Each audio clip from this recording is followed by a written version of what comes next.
This is a fully functioning multi-floor bubble column elevator that is super simple to make and great for casual players.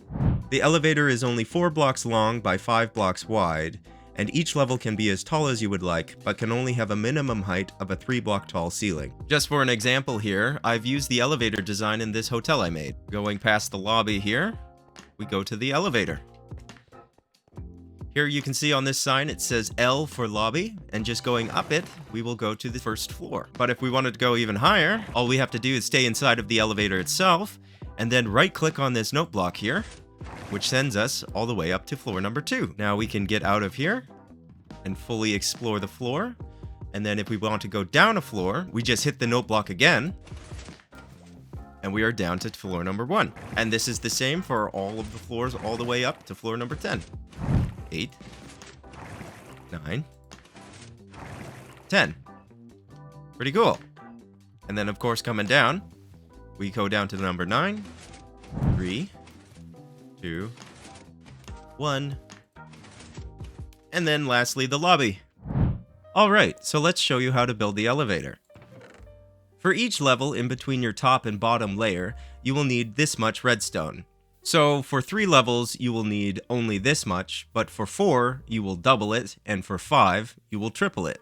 You will also need a ton of water buckets, 3 signs per level, a ton of building blocks, 2 stairs per redstone level, and 1 soul sand per redstone level plus the base level. So what I'm going to do first is just mark out where the elevator entrance is going to be. So we're going to place 3 blocks just like that. This is going to act as the upward entrance, and this is going to act as the downward exit. Then we just build a little M shape, just like this, and build this as high as your ceiling is going to be. For this demonstration, I'm going to build my ceiling 5 blocks tall. Then I'm just going to cap these doors here, and then I'm going to move up to the second level and make a floor just right on top. Then I'm going to do the exact same thing, just right on top of that. Now, on the second floor, I'm just going to replace this block and this block with stairs. So place a stair there, and place a stair right there. Then I'm going to come over here and place a block right here, covering up the little exposed part of the stair there. Now we're going to move on to the redstone. So first of all, what we're going to do is replace this block with a note block right there. Then we're going to go over to the back side of the elevator and place a observer just coming out of that note block, just like that. Then on top of that observer, we're going to place another observer just facing upwards. Now we're just going to take a building block and place one there, there, and one last one just right there.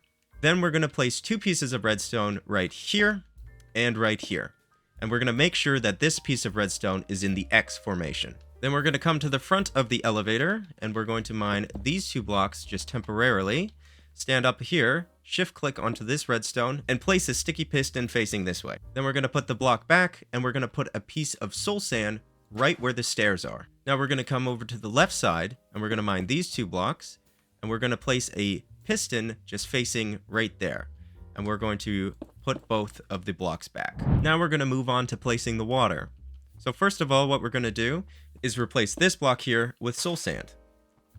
Then we're going to place a sign here, a sign here, and 1 sign right here. Then we're going to do the same on the second floor by placing a sign here, and a sign here.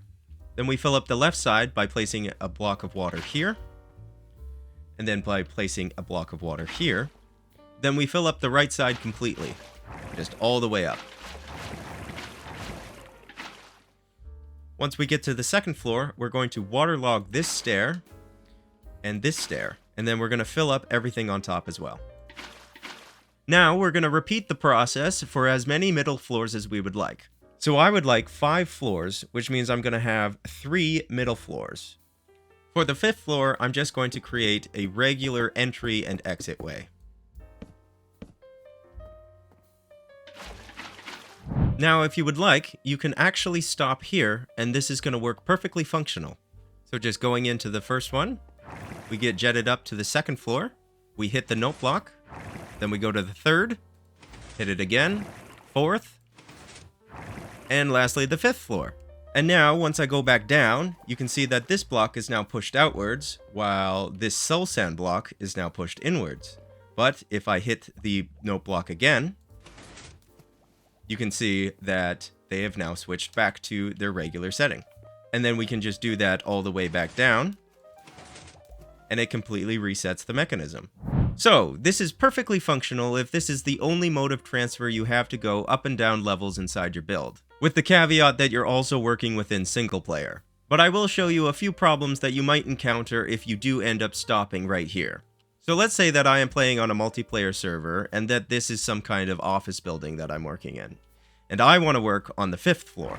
So I'm going to go inside, and I'm going to go all the way up to the 5th floor.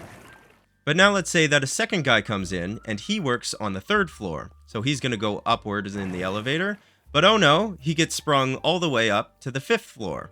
So he's going to go all the way back down to the 4th, and then the 3rd. And now he's going to start working.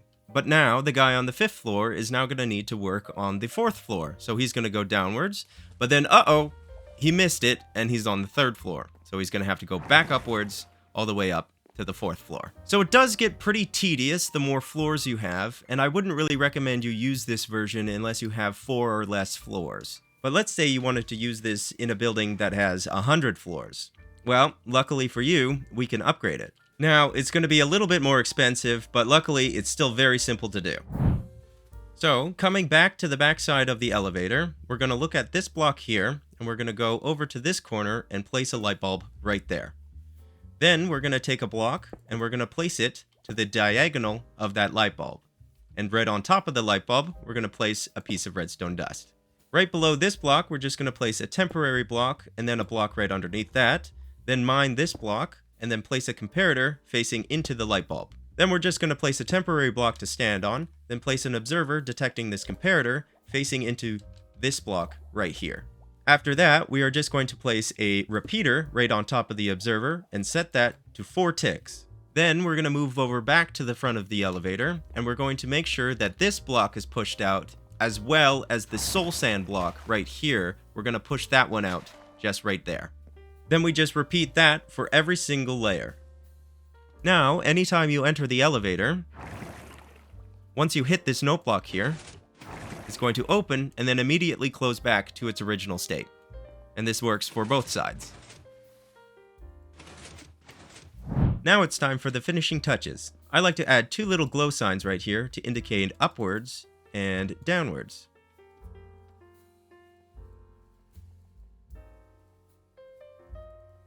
It's also really useful to indicate which floor you're on, just by typing in these signs right here.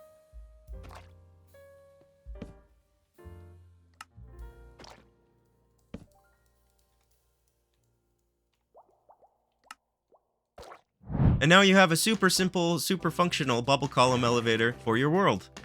Thanks for watching!